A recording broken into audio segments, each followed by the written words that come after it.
G'day mates, get lost here and welcome back to Asagao Academy. Last time we left off, we ended chapter 3. Some, high times ensued, and then a bad thing. We were reminded of a bad thing. Anyway, let's continue, shall we?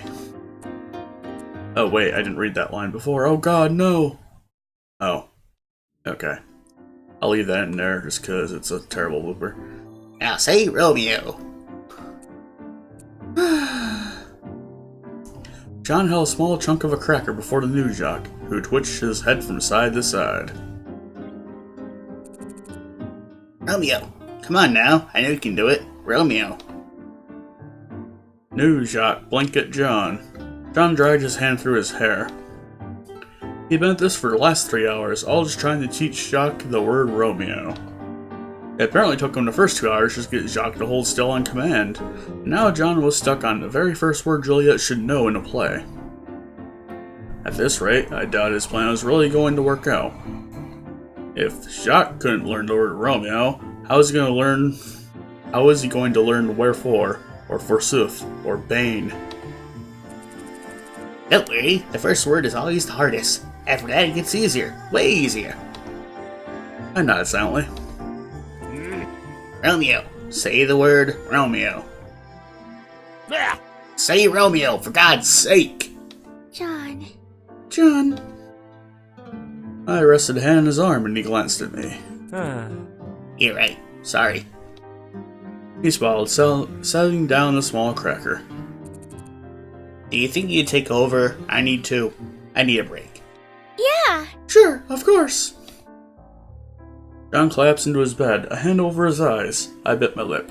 He was so stressed out, and if he was wasting all of his time on Jacques, he wouldn't be able to practice. I turned to the new Jacques. It sure is a shame that this Jacques isn't human. You know, I bet human Juliet would be able to do this easily. What a weird thought, right? I looked meaningfully at John, but he was barely listening. I heard the costumist made a Juliet costume, too. She liked the design and wanted a life-size version for herself. I bet it's really pretty. It's a shame no one will be able to see it under the stage lights. John scoffed. What a waste of our time. So what made you want to have Jacques play Juliet in the first place? John rubbed his face, exhaling deeply. He was brushing his cheeks into little puffs like a chipmunk. Jacques had star quality, unlike anything I've ever seen. You saw him, and you instantly loved him. He had an effect on people unlike any other. That it factor, you know? He was practically begging to go into show business. And if we could just make it happen, imagine where that would take us. A grin spread across his face. I nodded slowly. And this Jacques is the same? Well, there's only one Jacques now, so he'd better be. There was a note of finality to his voice, so I turned back to the bird in question. Romeo! Romeo! Wherefore art thou Romeo? Nothing. The play was only 2 weeks away. Would Jacques really be ready in time? If he wasn't, the play would be a total disaster. I looked at John again, my conversation with Mai from just a few days before bouncing around my mind. Yeah, if he got human Juliet, almost all of his troubles would be fixed. He wouldn't have to worry about spending time teaching her lines because she could do it on her own. And then instead of worrying, he could study. Mai said to look for opportunities, right? Well, here was one. I took a deep breath. John, I really think you should consider human Juliet. Maybe in Jacques. The old Jacques would be able to pull this off, but not this one. John sat up and blinked at me. I expected an immediate refusal, but instead cogs were turning in his mind. Maybe you have a point. A pain expression crossed his face, and I wasn't sure whether it was because he missed the old Jacques, he was worrying opportunity lost, or he was trying to imagine the play in a different way than he had the entire year. Probably all three.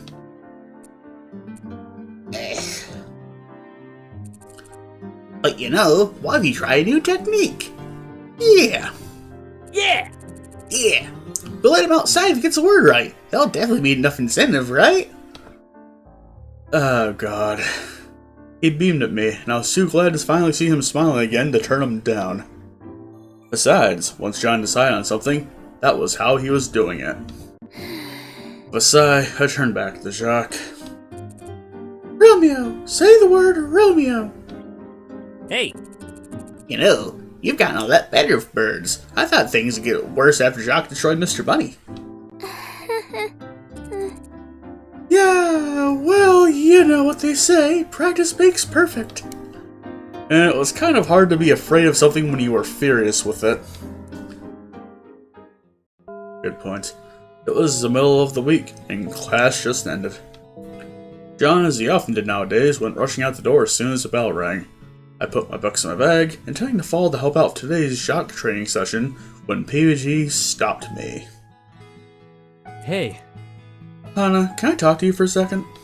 I'm in a little bit of a rush. Can it wait? I moved a step past him, but PG threw out an arm to stop me. I don't think it can, but let's not talk here. PG and I headed out onto the campus, away from the flood of students and their listening ears. His face was grim, his hands firmly in his pockets. With each step we took, my anxiety increased. What was so wrong that PG had to talk to me about it? It wasn't until we got to the soccer field, nearly empty considering it was just after class, that PG finally told me what was on his mind. Is John okay? What? What? What makes you ask something like that? He gave me a look, one that said, "I'm not stupid, that's what." I sighed. I know John's been struggling since Jacques left, but now there's a new Jacques? It's blatantly obvious it's not the real Jacques, but John keeps trying to convince me that it is, even though he knows I know otherwise. I didn't want to say anything about it since John's so adamant, but it's really weirding me out. His grades are falling, he's hardly sleeping anymore. And on top of that, he's not showing up to meetings or paying any attention to club business. He's one of the founders, he can't just leave everything to us. We're a team, we all need to work together. And now he's dragged you into it too. What do you mean, dragged me into it? I want to help him. Besides, I'm perfectly fine. No! I've seen you rushing off after every class, following him to our room. Then you stay until I show up after soccer practice and you rush right on out without so much as a hello. What's going on? Have you even had time to sleep, study, go to dinner? You don't go to dinner with John, do you? You guys aren't dating, are you? I grabbed his arms on impulse, gently rubbing him to prevent the boy from an imminent heart attack. Hey! BBG, calm down. Please calm down. I know things look really bad right now, but... But what? But they would get better? There wasn't a chance in hell that would happen, not with John being completely unwilling to take suggestions. But we win the tournament? Those odds look bleak too. I haven't had time to practice since getting wrapped up with the new Jacques. You know what, let's take a look at this anyway. Okay, we're definitely winning the tournament. Anyway. I was just kind of hoping that my prior practice and Shane's advice, strategy as always, would pan out for me. Then what? What could I really say? PG seemed to be thinking the same thing. He took a hand out of his pocket and rested on my arm. We formed a weird kind of circle, both trying to comfort the other. Hana. He shouldn't be allowed to drag you into this too. It's one thing to risk his own well-being, but... PG seemed sincerely distressed about what possible harm I was coming to. The thought was both charming and slightly ludicrous. In spite of myself, I started giggling. Well, what? What? Why are you laughing at me? It's nothing, it's just... You're so thoughtful, PBG. What? What? I wiped tears from my eyes, struggling to calm down. PBG. You're always looking out for me. I really do appreciate it. No, it's really nothing. You're right that it's making things a little tougher on me, but that's okay. I volunteered for this. Things are bad, but I can't just abandon John. Not when he clearly needs me most. But I can't be there all the time. Can you try to make sure he's eating and sleeping? There's no way we'll be able to get everything done, and it's not looking like things will go well. He's only going to get more and more worked up. At the very least, we can prevent some of the damage they'll cause by making sure he's a little bit healthier than he would be if we left him on his own. Yuji pouted, seeming somewhat annoyed. I felt bad getting him involved too, but I knew I could count on him when I needed my help. There's no stopping John if he doesn't want to, but I can try. Yuji glanced away for a second, running a hand through his hair. So you like him then? What? What? No, of course I don't. Your poker face is shit. There was that look again, I'm not stupid. Maybe a little. Well, that's fine. Yeah, maybe it'll be good for him. He sighed heavily. It wasn't at all the joyous, teasing response I expected from him. Well... Do you not think we'd make a good couple? I know it seems unlikely. No, just the opposite. You guys would make each other happy. I can really see it working out in the long term. I feel like something just died right there. He sighed again. Then why are you... Anyways, I don't want to keep you. We have practice today anyways. I better not see you in his room when I get back. Go home early today and get some work done. Look after yourself. See you later. I will. Thanks, PBG. Yeah. I rushed off the field, hoping I didn't miss anything important during today's teaching session. Yeah, something definitely did die right there. There were only 2 days left until the first performance. Surely there was something we could do. Soon it was the day before the play, and the new Jacques was nowhere even close to ready. Dang. You skipped right to the day before the play, and I'm assuming the tournament as well. We only just managed to get him to keep his HEUGH-liet costume on without throwing off the hat every 5 seconds. There was absolutely no way we were also going to be able to teach him how to act and make Shakespeare intelligible to an uninformed audience. John paced nervously before me, butting his fist. Bags lined his eyes, his face was pale, and every time I came over, his room was another degree messier than I thought humanly possible. From hanging around him for the past few days, it was clear he was completely consumed by thoughts of the play. I tried to distract him by talking of other things, telling stories, making jokes, but it was no use. It's no use! Wait, no. Silver, go away. John had a one-track mind. Even when I managed to engage him in something else for a second, he immediately likened it to the play afterwards. Hey. Do you think we'll be able to get Jacques to do something like that? I had never been so near a human putting themselves under so much stress, and I had no idea what to do. At this point, I was worried about more than just the play and tournament. I was seriously concerned about his health. If he was like this now, how would he be 5 years in the future, when his job or family's future was on the line? If he kept going like this, something had to give. I didn't want to have to watch that happen. Hana. Excuse me. I jumped. John stopped pacing and was now facing me, a look of utter defeat on his face. I really don't know what to do. I don't think the shock's going to work out. Really? What? Really? You finally realized it? Up until now, he'd been adamant that it would just require a little more time.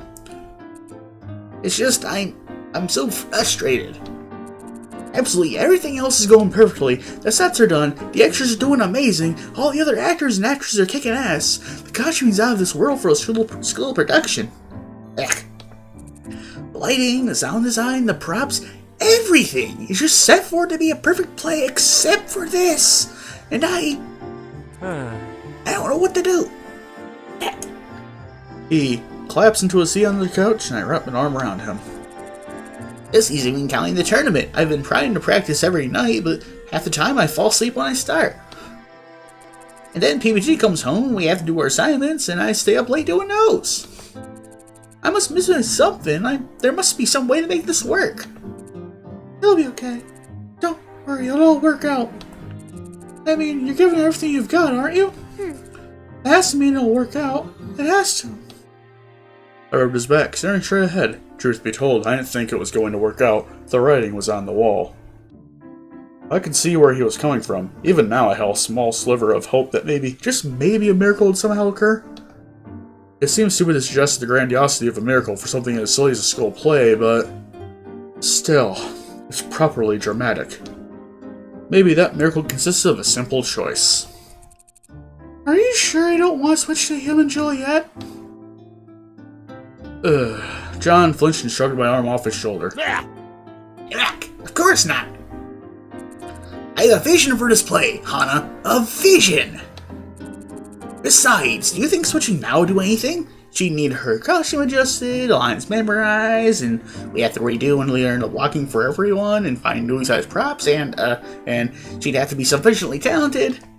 It won't work. I clenched my hands together in my lap, running my thumbs over each other. Sure, it'd be a lot of work, but I felt like John was just determined to be as miserable as possible.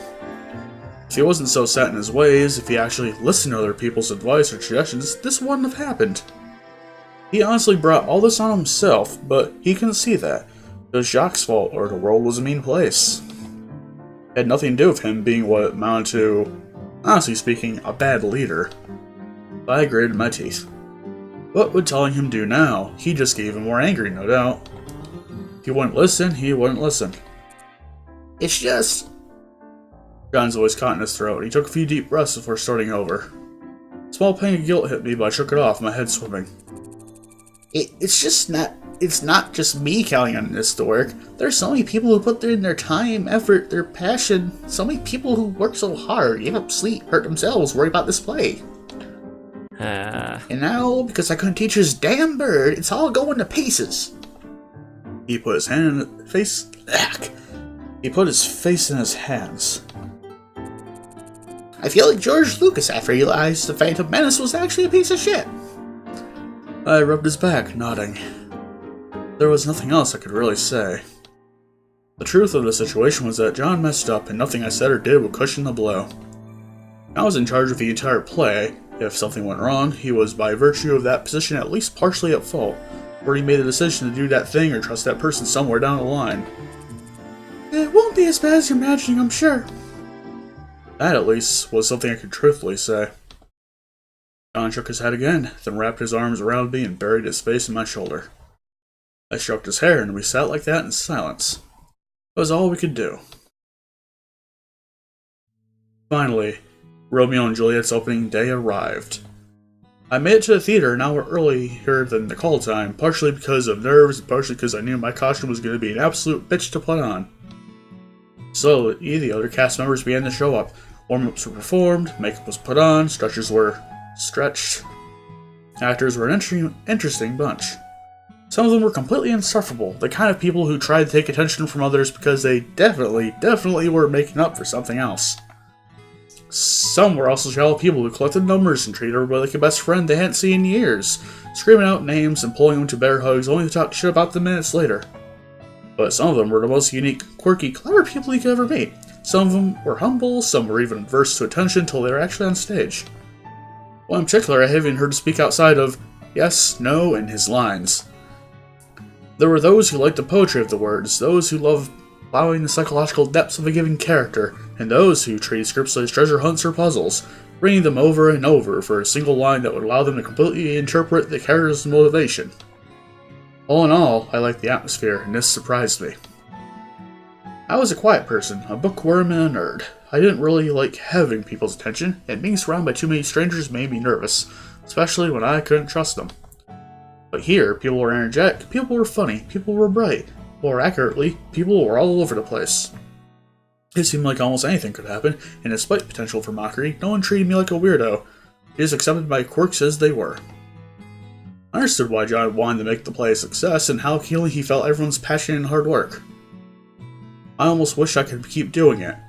Almost. That only made it all the harder when John finally showed up looking like the actual reincarnation of the Grim Reaper, new Jacques in tow. Hana. Hana, you look great. I stared at myself in the mirror. Yes, great. Exactly how I would have put it. Truly, tree is my most natural state. John. Thanks, John. Really. I'm honored to have the chance to play the part of Tree. Cherry Blossom Tree, to be exact, eh? Even though it was awkward to have swords flying in front of my face and people making out at my feet. How do you think things are going to go? You feeling okay? John cleared his throat, then smiled. Of course, things are going to go perfectly, all according to plan. I just know it. John did not know it. The play opened to a polite smattering of applause. The first bunch of students rolled out on stage, gathering to an actual chorus line before delivering the prologue of the play. 2 hours, both alike and dignity, in fair Verona, where we lay our scene. The scene switched, this time to a public area, and I shuffled out in my tree garb, perching right in the middle of the stage. Muffled laughter came from the audience. Fuck you, Mimi. My hair was still quite visible, despite my being a tree, before the actors started in on their lines. Laughter quickly faded as an all-out brawl stole onto the stage, John's knowledge of stage fighting coming out full force. The audience gasped and cooed as the actors slugged it out. To the audience, it must have seemed like particularly good acting. I knew those actors sincerely hated each other. A few times, I caught them actually trying to hurt each other. So far, so good. It wasn't long before Romeo himself came on the scene, decrying his unrequited love for one unseen Rosaline. I narrowed my eyes. Romeo and Juliet was supposed to be a play about true love or something, but I didn't really see it. But the audience seemed to enjoy it. As long as things kept going like this, everything would be fine. But we weren't even able to teach Jacques Juliet's lines! I held my breath as the scene ended and I shuffled off stage. In no time, it was Juliet's first scene. God forbid! Where's this girl? What? Juliet? Jacques twitched out on stage, glancing between the two. And just stood there. In silence. Oh no! Out of nowhere, a voice bellowed across the speakers. How now? Who calls? John? Was John going to read Juliet's lines? Your mother! Madame, I am here. What is your will? I don't know if I can do John imitating a girl. Ah, God. The audience seemed a bit perplexed, but either way, they went along with it. A bird on stage was a novel sight, after all, and they seemed intrigued to be getting something they weren't expecting. Still, John wouldn't be able to pull this off for long. Eventually, Romeo would need to speak to Juliet, and when that happened... My lips, 2 blushing pilgrims ready stand, to smooth that rough touch with a tender kiss. John approached Jacques. Juliet was supposed to rebuff Romeo here, at least at first. My heart pounded on my chest as John grew closer and closer. Jacques twitched his head from side to side. Please, Jacques, please tell me you learned something. And then Juliet opened her mouth. Oh, my love, I am dying. Lay the sword to my breast and poison my lips. Yeah, I am dead. Ah! John paused, unsure of what to do with this development. Whispers echoed throughout the theater, and I couldn't tell whether they were more from the actors or the audience. Have not Satan's lips and holy palmers too? Dead. I am dead. I am hungry. Feed me. Rock! I hid my face in my hands. I couldn't watch. The play went on like that, the actors valiantly trying to work around Jacques' utter insistence of his own demise. By the time early intermission rolled around, the audience was audibly upset. People shifted in their seats, sighing and grunting. Women whispered cutting remarks to their husbands. The outrage, though concealed, was palpable. At this point, there wasn't even a plot. It would have been avant-garde had John and the others known how to play off her mistakes, but none of the actors knew how to improvise in Shakespeare. That is a hell of a skill to have, too. They plowed through the scenes as if HEUGH-liet said all the right things, and as a consequence, nothing made sense. I watched it all play out in front of me, trying as hard as I could not to cringe. Trees, after all, did not cringe. You'd be surprised, Hana. As this cast sat in the dejected huddle during the first intermission, John peeked behind the curtains, trying to gauge how the audience was taking it. People are even asking me for their money back. At the rate this is going, people are going to leave before the play's even over. John, So sorry. What am I going to do? What am I going to do? The show must go on! John gazed at me. The other cast members watched us, the room stuffy and silent. So it must. hey! Hey, at least you direct the room. It could have been worse. This is at least better than that. Huh. Is it? John fixed a smudge in his makeup in the mirror, probably caused by his nervous habit of rubbing his face and hair, then lined up before the curtain. The stage lights dimmed. Is it really? The play continued on.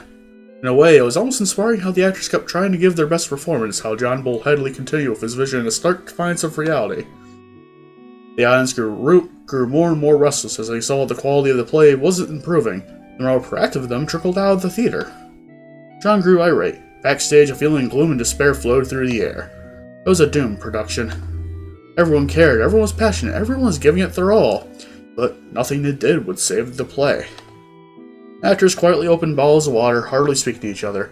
It was like seeing kids soberly lining the walls of a candy store. It was just plain wrong. I sat with them backstage, listening to the play, when John came flying around the corner. Where's Jacques? He was panting heavily, abject terror on his face. What? Jacques, can you not find him? He's gone. He's nowhere to be found.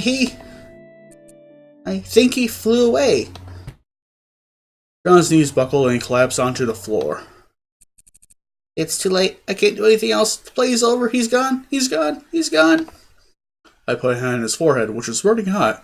He was breathing quickly, eyes staring straight ahead, not even registering what was in front of him. He wasn't even in a theater with me. He was lost in his mind. He was having a panic attack. I saw hard and pulled him into a sitting position. When I had panic attacks back home, my dad always helped me calm down. I pulled John's head in my chest, stroking his hair. Hey, you're alright. You're safe. You're backstage in the theater at Asagao. You're wearing a Romeo costume, and I'm dressed as a tree. It's hot back here. The floor is rough underneath you. The people here at the play care about you and want you to be happy. Your friends love you and want you to be happy. I love you and want you to be happy. John's breathing started to slow and he clutched my arms. Also, I am dressed as a tree. That is a thing. John let off a light chuckle, mopping sweat off his brow. He sat up, queerly still a bit shaken, but much better than before. He took my hand and smiled. Thank you, Hana. Hana. Excuse me. I nodded and pulled him into a hug. I miss little Jacques. Jacques would have been able to do the play. Jacques wouldn't have let me strain myself. Jacques would have cared about my well-being, and he would have been able to calm me down, and... John took a deep, shaky breath, just as the realization struck me so hard I felt like I had been slapped in the face. John hadn't been able to grieve.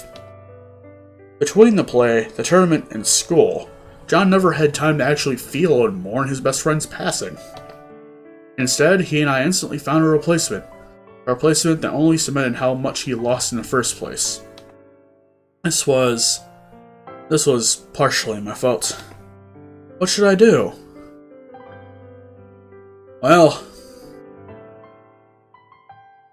we've seen where sympathy gets us throughout this whole thing, where we've tried to support his decisions and he just making choices that baffle the shit out of us.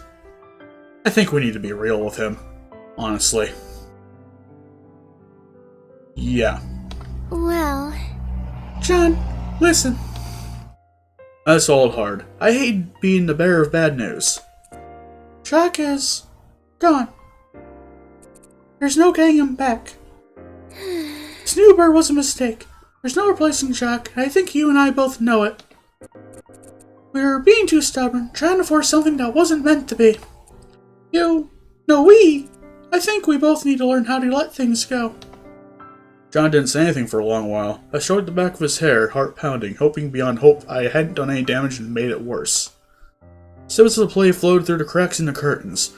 They're getting close to Juliet's next scene. Will you just have to stop the play? John pushed himself away from me. I'll be right back. John scurried into the back room. I bit my lip. Did I do the wrong thing? I hope not. Some of the other actors watched as I crossed to and sat down in a corner of the room. When I looked at them, they looked away. As if the whole situation wasn't bad enough. Finally, John returned, solemnly carrying a pile of bunched fabric in his hands. It looked kind of familiar. He came up to me, then gently sat on my lap. I ran my hands across it, smoothing it out. It was thick and heavy, purple and beige. I straightened it, and folds of her dress spilled to the floor. Juliet? You mind taking over? What? But John, I'm not an actress. I know you know the lines from trying to teach them the jock this whole past month. I heard you while you were practicing. You were trying to teach him the emotion, not just the words, and the thing is, you were good. Not great, of course, but good. God damn it, John. You make a fantastic tree, but I think you'd make an even better Juliet. And if I hadn't been so stubborn, I would have seen this sooner. John, I don't know. I'm really not the acting type. I have really bad stage fright. I'm just not sure. Anna, even if you don't think you could do it for yourself, couldn't you do it for me? My hands shook as I held the dress up, trying to imagine it on myself. There was no way this was going to go well. There was no way. But then, it wasn't as if the play could get any worse. I wanted to take some of the strain off of John. Even if this meant that the play completely bombed, at least we could face the devastation together. For once, John was truly relying on me. If it's for you, I think I can try. John immediately pulled me into a bear hug, crushing my arms against my ribs, then just as quickly pulled away. Yeah! Go get changed, hurry! I'll stall for as long as I can. But... Go! Back! John pulled me towards the dressing room, then rushed into the wings. Pushed me, excuse me, he didn't pull. I sprinted into the back room. The costumer stood back there, sheer glee on her face. I always hope this costume will see the light of day. She stripped me down, practically, demolishing my tree costume in a rush. I can fix it later. And pulled Juliet's dress over my head. Hannah, you've completely transformed. She placed Juliet's hat on my head, and as she did, I peered into the mirror. Yes! The costumer smacked me on the back, jolting me back to my senses. I had to hurry! I ran to the wings, trying to appear on stage. John was wandering the front, bemoaning the loss of his fair Juliet, certain members of the audience mumbling under their breath. Where was I supposed to enter from? I glanced around, utterly confused. Oh woe, if only my fair maiden would graceth me with her fairest of presences! Shit, I need to get out there! Nothing for it. Oh, we got it! Yes! That is an odd look John is giving us. I emerged as gracefully as I could, head bowed under the harsh lights. John turned, shocked, but immediately covered his expression. My most fairest of maidens, HEUGH! O fair, how haveth thee foundeth thine self upon this balcony of mine desire? I flushed. Now was I supposed to improv? In Shakespearean? My heart of heavens, my love of loves, not but mine horrid folk have trappeth me here.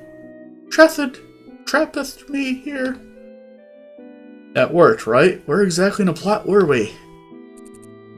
My love, I rushed over here as soon as I received thine hasty message.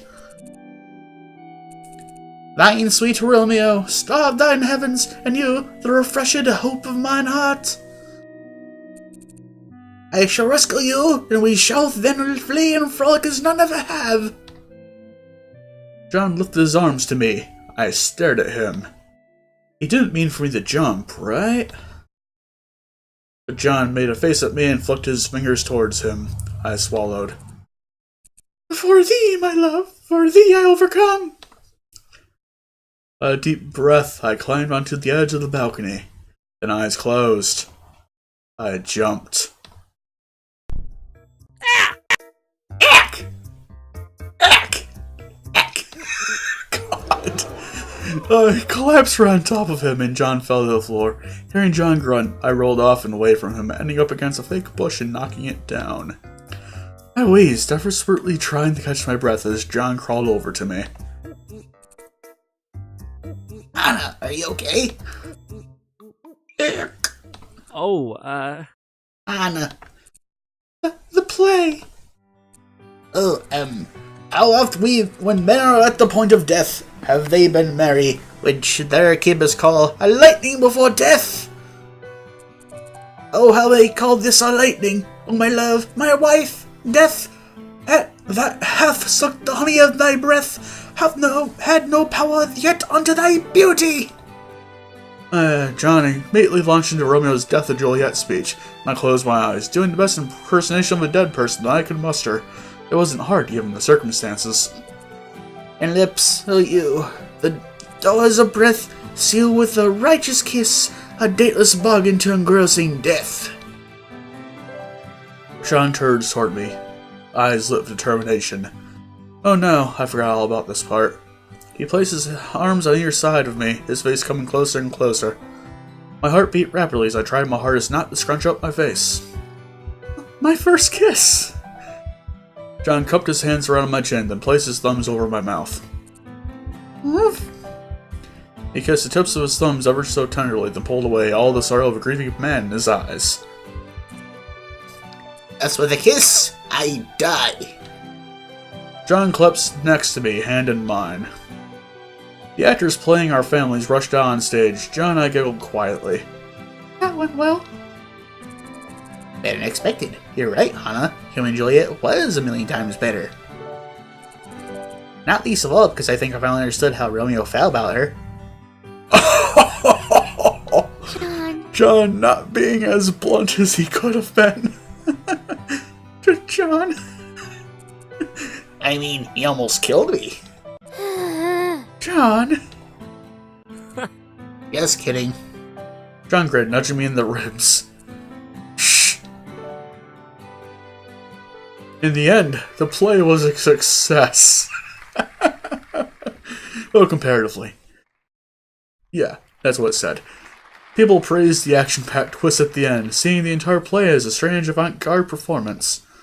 Juliet was a bird because she was treated as subhuman until she was finally able to exercise her free will, or something. Under this artsy pretense, we were given the benefit of the doubt and allowed to continue with the play.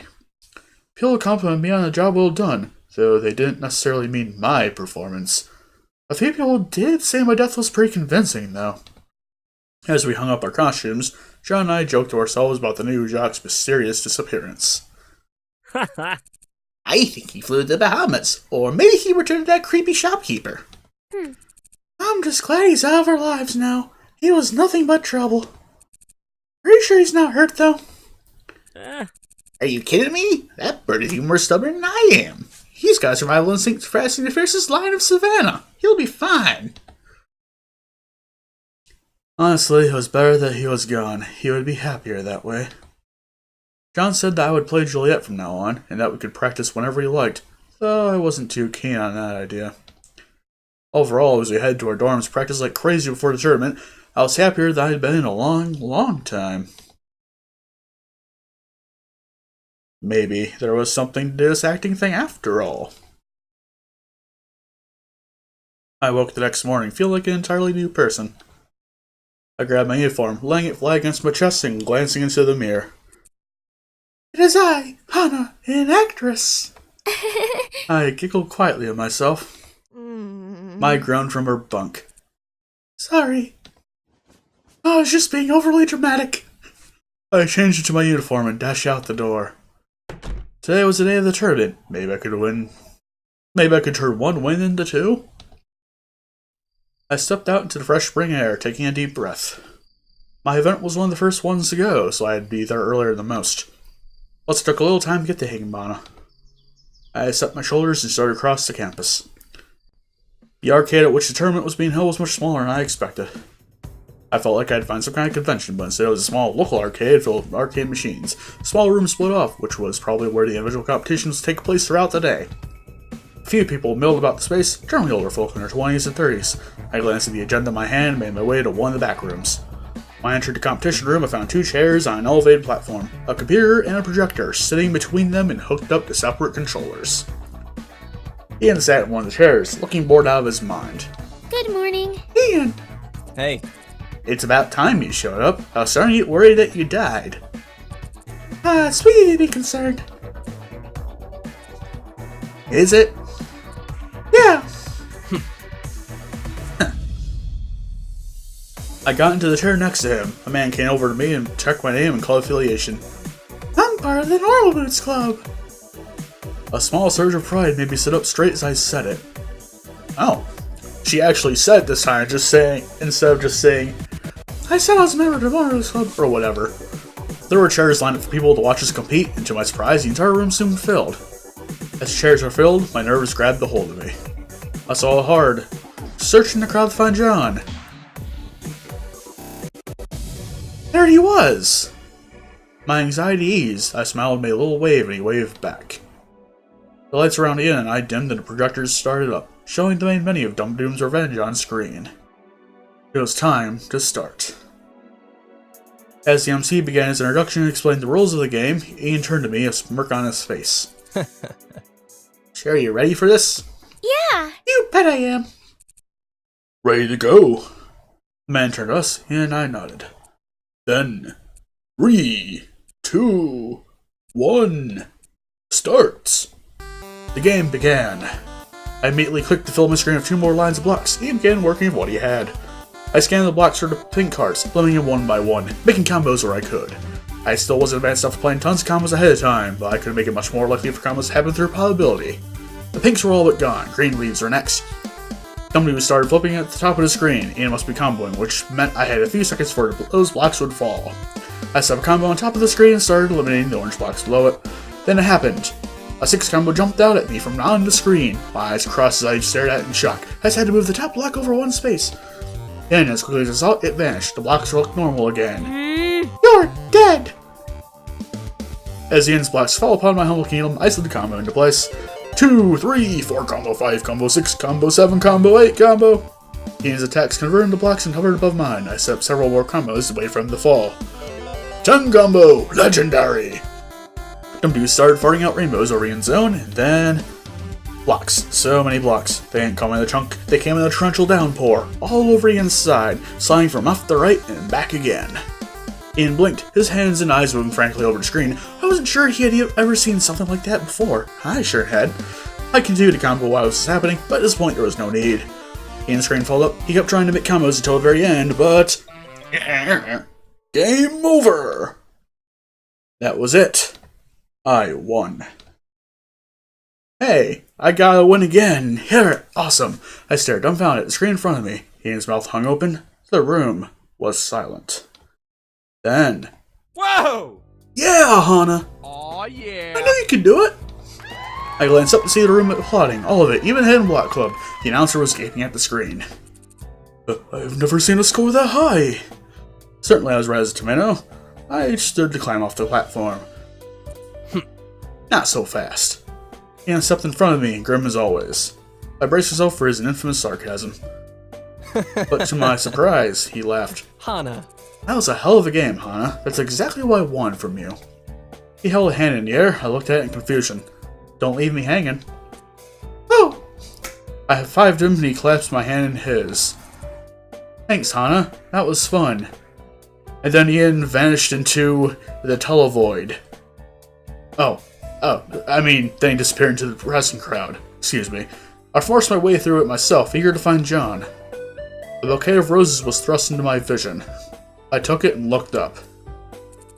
I thought you deserved flowers after your wondrous debut. Since you didn't get any last night and all, the lead actress deserves to be given flowers. I gazed at the deep red roses, happiness flooding me. This time, they truly meant something. John. Thank you. Anyways, I got to get going for my event. Wish me luck. I don't need to. I'm going with you. Okay, then let's get going. I followed John to an event room at the front of the arcade. It was a small space, only a handful of people were there to watch the incoming Battle of the Retro Gamers. Hey. Hey, John, ready to fight? I have to double up on events this year, and I don't have your history of retro games, but I'll put up as much fight as I can.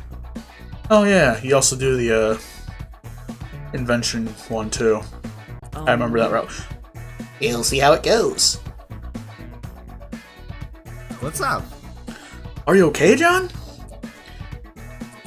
You don't look too good. For the first time that day, I truly looked at John and realized Jimmy was right. John was pale and there was deep bags under his eyes. His hands were trembling ever so slightly. I've had a rough few weeks, but after this, everything will be much easier to deal with. Oh. I wasn't able to practice much. Well, maybe you still have a chance. Not that I'm gonna go easy on you. I wouldn't want you to. John. Are you sure you're alright? John heaved a heavy sigh. It's just that, I'm one of the founders of Motor Boots, and here was so caught up in my own business I could hardly even practice. I barely deserve to call myself a member, let alone a founder. John, you can't be serious. You dealt with death, losing your lead for the play, then a terrible performance of that play, and got yourself a new girlfriend. And you think you should have found a way to put even more pressure on yourself? New girlfriend? Ah, Are the participants ready? Of course, right at that moment, the pig-faced MC popped into the room. We're already a bit behind, so let's hurry it up. I don't know if I can do Porky Pig, but close enough. John made a face at me, then took his place beside Jimmy and picked up a controller. Right. The person with the highest score at the end of the level wins. On your marks. Get set. Play! John pressed start, and away the game went. Of course, it became apparent very quickly that John wasn't wrong in his assessment of himself. There was no way he was going to win. He needed to have practiced more. John played his very best right up to the end, but it wasn't even close. Jimmy was several thousand points ahead, and John set down the controller with a grimace. The crowd, disappointed after hoping for a good show, retreated back to the main entry hall. John stared at his hands. Hey. Hey, there's always next year. It was a pleasure. John nodded, extending his hand for a handshake. Congratulations. Jimmy took John's hand, the relief so plain in his face that it was almost painful. Hey. hey, you still did really well, despite the circumstances. Ha! I'm sure I did. Ah, sorry. At least you won your event. Maybe with that, we still have a chance. And just like that, John was his regular, cheery self, though still a bit tired. Wanna go look around? Are you sure you're alright? He shrugged. It's over. What am I gonna do, mourn? He grinned at me and I chuckled half-heartedly. Too soon, John. Now let's go play. Yeah! Alright. Okay. Eventually, the MC took the stage, ready to announce the winner of the tournament. John's hand slid to my own as the MC opened the tiny envelope containing the results. And the winner of this year's tournament is... the Normal Boots Club! Yes! Yes. John and I screamed and punched the air, and given that our hands were entwined, it looked like we combined forces to take out some kind of monster anime style. Hell yeah. The Normal Boots Club and I swarmed the stage, piling around both the trophy and the MC. John grabbed the microphone from the MC, who looked as though he'd been mugged. This year's tournament goes right to the rest of my club members. I really dropped the ball, and if it weren't for them, there's no way we would have won. John motioned to the group of us on stage, pausing to allow for the audience's applause.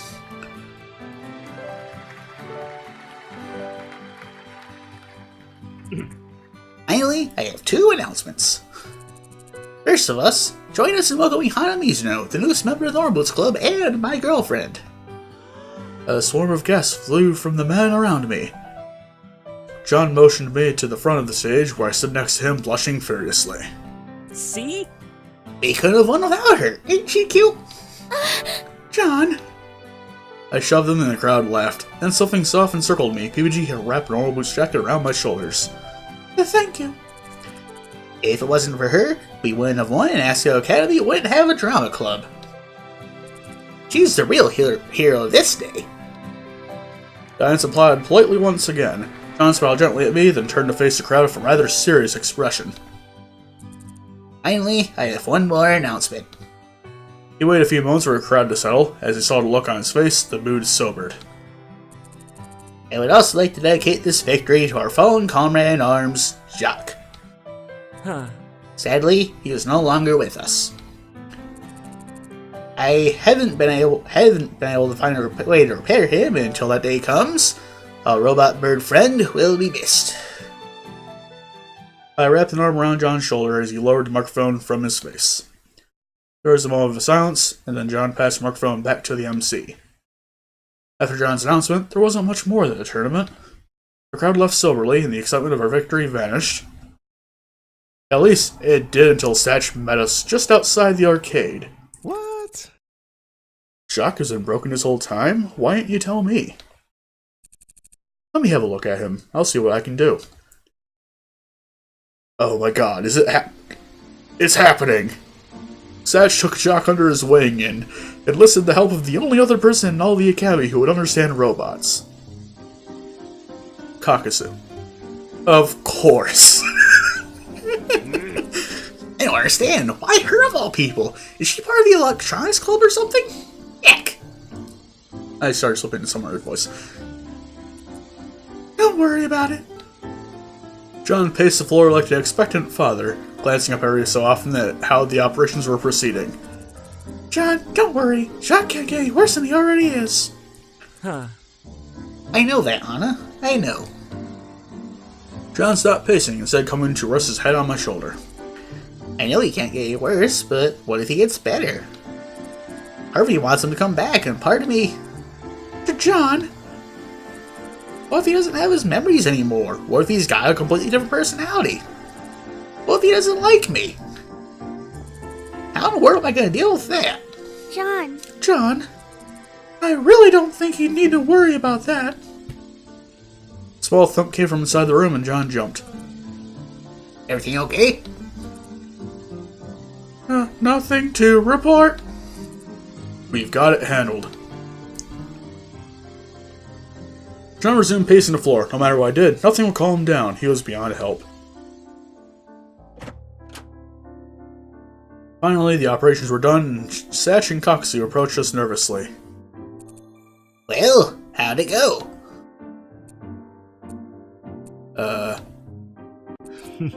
The operation was a complete success. Yes!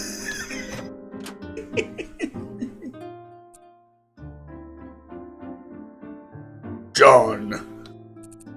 I've missed you, John. Jacques, you don't sound quite as evil as you did before. What the hell is with that? The rest of us left after that. John was cheering up, and we thought it best to give him some privacy. In fact, I hadn't seen him for several days. But eventually, we see him again, and he's flying? Awesome. He can even fly now. Can you believe that? Satch said Kakasu did some kind of optimization on him, so his wires don't run through his wings anymore. He's happy as a clam. Jacques swooped down between us for a split second, just long enough to add, I resent that. I really think he can be a star someday, Hana. I'm sure he can, John. I'm sure he can. You'll see what I say about that. Back. John and I were officially dating, Jacques, our ever-present third wheel. Well, that was how I would have liked it to be. To be honest, it was more like I was the third wheel. John and Jacques' bond, stronger than steel and wire, surpassed even the love John and I had for each other. But I didn't mind. All I cared about was seeing John happy, and if Jacques was a part of that, well, maybe I could learn to love Jacques too. I have a bright future ahead of me. I believe this. Yeah!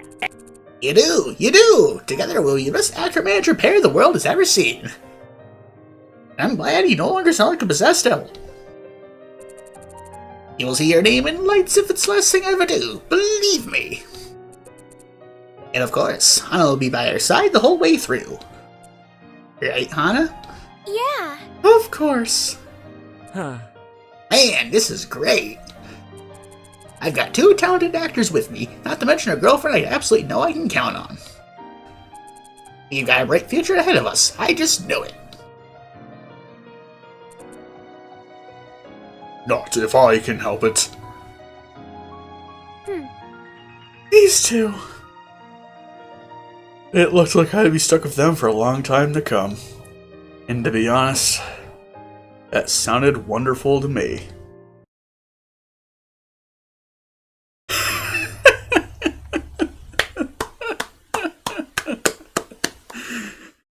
Sorry. I couldn't resist. That route was properly dramatic. I mean, it was the drama club president's route, so it does not surprise me. My god. Okay, so yeah, that was a very hectic route.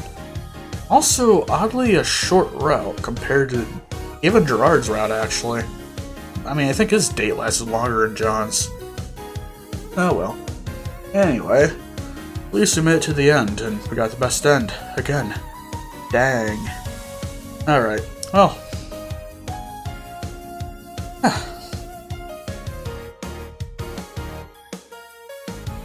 I guess what we learn from this is how to manage grief, I guess. Along with knowing what to say and what not to say when someone is grieving.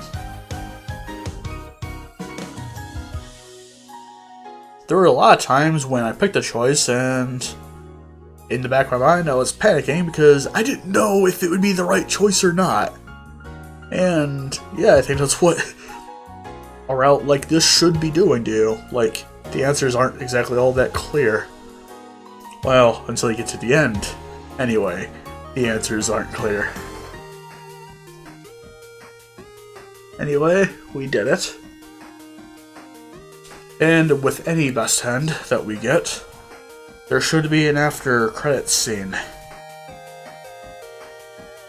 And dang, I've been recording for almost an hour. That is surprising. Actually, not really, but dang.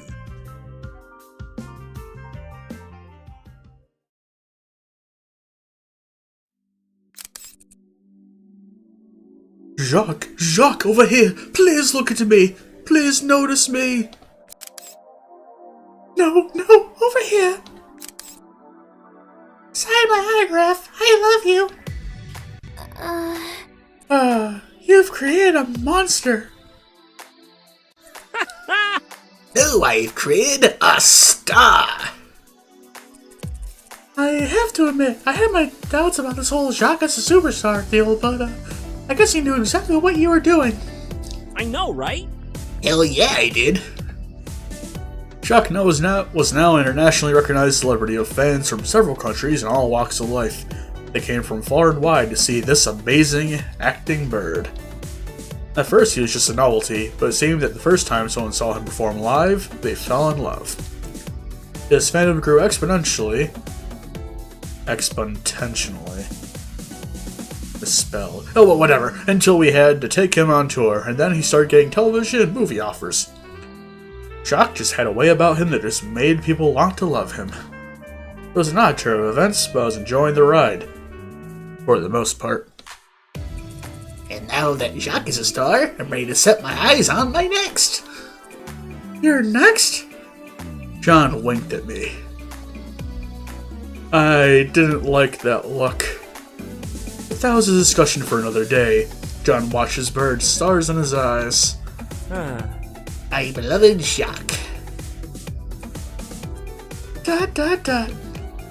I mean, would it kill him to pay more attention to his actual girlfriend? I sighed and wrapped an arm right through John's. Some things would never change.